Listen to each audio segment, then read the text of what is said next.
S Alam গ্রুপের একের পর এক দুর্নীতির খবর প্রকাশ্যে আসছে।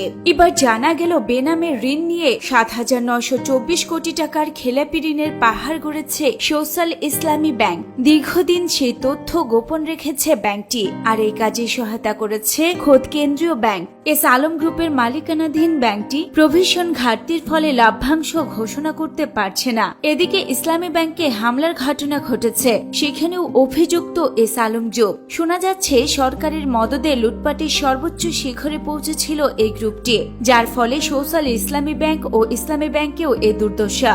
এটি নেতিবাচক প্রভাব আছে বাংলাদেশের গোটা অর্থনীতিতে।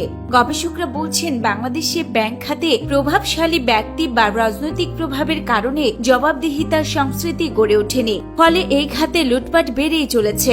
যদিও শেখ হাসিনার পতনের পর সেটিকে আবার নিয়ন্ত্রণে আনার চেষ্টা করা হচ্ছে, আর বেরিয়ে আসছে একের পর এক চাঞ্চল্যকর তথ্য। একসময় বাংলাদেশের সেরা ব্যাংক হিসেবে গণ্য হতো ইসলামী ব্যাংক বাংলাদেশ লিমিটেড। ব্যাংকিং বিধিবিধান প্রতিপালন, পর্যাপ্ত তারল্য ও গ্রাহকের অগাধ আস্থা অর্জন ছিল ব্যাংকিং কার্যক্রমের অসামান্য পারফরম্যান্সে ট্র্যাক রেকর্ড।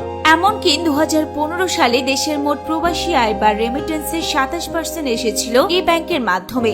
অথচ আজকে ব্যাংকটির হাল চিত্র আগের থেকে সম্পূর্ণ উল্টো। যে ব্যাংকের কাছে একসময় বিপুল তারল্য বা নগদ অর্থ ছিল, এখন সেটি বাংলাদেশ ব্যাংকের ন্যূনতম মূলধন সংরক্ষণের বিধান পূরণে হিমশিম খাচ্ছে।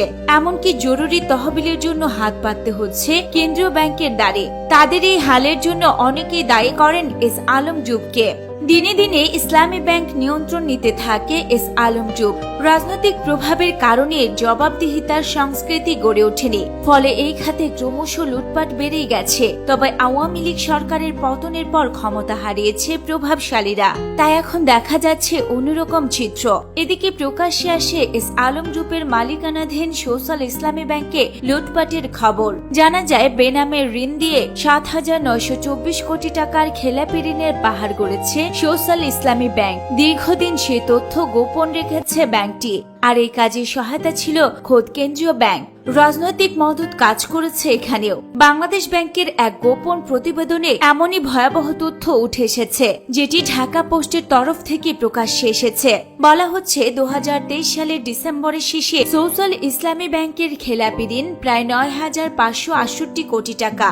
অথচ কেন্দ্রীয় ব্যাংকের কাছে পাঠানো প্রতিবেদনে ব্যাংকটি খেলাপি দেখেছে ১৬,০৪৪ কোটি টাকা। সেখানে ৭,৯২৪ কোটি টাকা খেলাপির তথ্য গোপন করে এসআইবিএল। এছাড়াও একই সময় নিয়ন্ত্রণ সংস্থার পরিদর্শন টিম ব্যাংকটিতে প্রভিশন ঘাটতি দেখান ৮,১২৭ কোটি টাকা। কিন্তু ব্যাংকটি প্রতিবেদনে প্রভিশন ঘাটতি দেখিয়েছে ৬৪ কোটি টাকা। এতে প্রভিশন ঘাটতির ৮,০৬৩ কোটি টাকা গোপন করে এসআইবিএল। পুকুর নয়, এজন্য সাগর চুরি।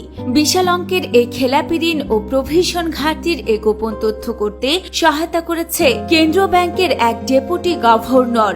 বাংলাদেশের অর্থনীতিতে মারাত্মক নেতিবাচক প্রভাব ফেলেছে ব্যাংক খাতের এসব দুর্নীতি।